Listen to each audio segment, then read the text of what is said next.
मार्च 1918 जब American navy का उस वक्त का जदीद तरीन बहरी जहाज यूएसएस साइक्लॉप्स 306 पैसेंजर्स के साथ वॉशिंगटन की कोस्ट से ब्राजील के सफर के लिए रवाना हुआ। लोगों के साथ इस जहाज पर 11,000 टन कोयला भी मौजूद था। ये रास्ता तय करने में करीब 9 दिन का वक्त लगता था। जहाज सही सलामत रवाना हुआ। मौसम साफ था। शिप की तरफ से जाते जाते कंट्रोल रूम मैसेज भी आया, वेदर फेयर ऑल वेल। लेकिन ये जो मैसेज था ये आखिरी मैसेज था इस शिप की तरफ से। जहाज अपने रास्ते निकला, उसके बाद उसका कोई अता पता नहीं चला। अचानक से ये गायब हो गया। इस इंसिडेंट ने सबको चौंका कर रख दिया। यूएस नेवी की one of the biggest ships, इतना बड़ा जहाज कैसे अचानक से गायब हो गया। और तो और जब अमेरिकन ऑफिशियल्स ने जहाज के अचानक गायब हो जाने की शुरुआती दौर की इन्वेस्टिगेशन शुरू की तो सामने आया ये हादसा मियामी और प्यूर्टो रिको के बीचों बीच पेश आया। और ये वही जगह है जिसे आप और हम बरमूदा ट्रायंगल के नाम से जानते हैं। बरमूदा ट्रायंगल अब तक की टॉप मिस्ट्रीज में से एक मिस्ट्री है। इसे अगर दुनिया का ब्लैक होल भी कहा जाता तो गलत नहीं होगा। ये वो एरिया है जिससे गुजरते शिप से लेकर एयरप्लेन सबको ये पक्का निकल जाता है। शायद ही कोई दूसरा इलाका ऐसा होगा जिससे डरकर सुपर पावर कहे जाने वाले कुछ देश भी अपना रास्ता बदल लेते हैं। कहाँ हैं वो सभी शिप्स जिन्हें यहाँ के समुद्र ने निगल लिया था? और क्या ऐसा भी हो सकता है यहाँ गुम हुए सभी लोग आज भी जिंदा हों, बस हमारी दुनिया से दूर किसी नजरबंद इलाके में? पहले जान लेते हैं आखिर बरमूदा ट्रायंगल है क्या। अमेरिका की मियामी और प्यूर्टो रिको और बरमूदा आइलैंड को जब 3 इमेजिनरी लाइनों से जोड़ा जाता है तो मौत का ये ट्रायंगल बनता है। इसी ट्रायंगल के एरिया को बरमूदा ट्रायंगल कहा जाता है। देखा जाए तो ट्रायंगल्स को हमेशा शक की निगाह से देखा जाता है, चाहे वो इजिप्ट के पिरामिड्स हो और इल्यूमिनाती ही क्यों न हो। ऐसा नहीं कि बरमूदा ट्रायंगल्स पर सिर्फ शिप्स ही अचानक गायब होती गईं, बल्कि हवा में उड़ने वाले फाइटर जेट्स भी इस मौत के कुएं को कभी पार न कर पाए। 9 जुलाई 1945 जब दुनिया के सबसे ताकतवर देश अमेरिका की यूएस नेवी का एक कमांडर थॉमस अपने 10 लोगों के क्रू के साथ जब इस इलाके की तरफ उड़ रहा था तो उसके साथ जो हुआ वो सुनकर आने वाली नस्लों की रूह कांप गई। थॉमस एक नाइट ट्रेनिंग प्रोग्राम के तहत ये फ्लाइट लेकर चला था, लेकिन उड़ान के 4 घंटे बाद ही अचानक प्लेन का राब्ता कंट्रोल रूम से टूट गया।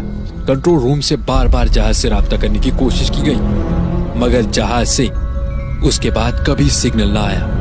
अमेरिकी सरकार के हुक्म पर थॉमस और उनकी टीम को ढूंढने के लिए अगले 10 दिनों तक एक रेस्क्यू ऑपरेशन चलाया गया, लेकिन खोज पर गए लोगों को जहाज का कुछ अता पता ही न चल सका।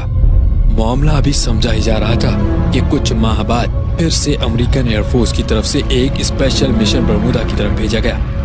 कुछ मामूल की ट्रेनिंग्स के बाद सभी प्लेन्स को वापस आ जाना चाहिए था। बरमूदा घुसते ही प्लेन्स का कंपास काम करना छोड़ गया। कमांडर को दाल में कुछ काला महसूस हुआ। कमांडर ने फौरन क्रू को मिशन छोड़कर फ्लोरिडा जाने की हिदायत की, और शायद तब तक बहुत देर हो चुकी थी। जब एक पायलट ने फ्लोरिडा का रास्ता ढूंढने की कोशिश की तो उसका कंपास बंद पड़ गया और वो खुद ही से दाएं बायां पॉइंट करने लगा। सुबह के लगभग 4 बज रहे थे। आसमान साफ था।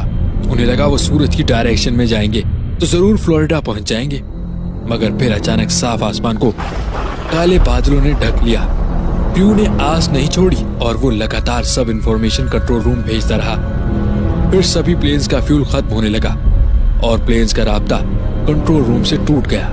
मतलब साफ था कि कुछ बड़ा हादसा हो चुका है। इसी दिन फिर एक रेस्क्यू प्लेन उन लोगों की मदद के लिए भेजा गया, पर बरमूदा ट्रायंगल जैसे अपने अगले शिकार में ही था। 1.5 घंटे बाद ये प्लेन वहां पर पहुंचा तो जरूर, मगर वापस कभी ना आया। उस जगह पर प्लेन्स का रास्ता भटक जाना या गुम हो जाना कोई नई बात नहीं। 1941 में 1, 1948 में 2 और 2022 आते आते ऐसे 50 से ज्यादा इंसिडेंट ऐसे हो चुके हैं। ये सभी इंसिडेंट आसमान में उड़ते प्लेन्स के साथ साथ पानी में चलते चलते बड़ी शिप्स में भी इसी तरह कंपास खराब हो जाया करते। कभी कभी तो इतनी तेजी से मौसम बदलता कि बड़ी बड़ी लहरें बड़ी बड़ी शिप्स निकल जाती। अगर खराब मौसम को देखकर उन शिप्स का डूबना एक्सप्लेन भी कर दिया जाए तो तब भी ये राज कैसे मालूम पड़े, जिसमें साफ मौसम में शिप के कमांडर को ऐसा लगता था कि कोई बड़ी चीज हमें नीचे की तरफ खींच रही हो।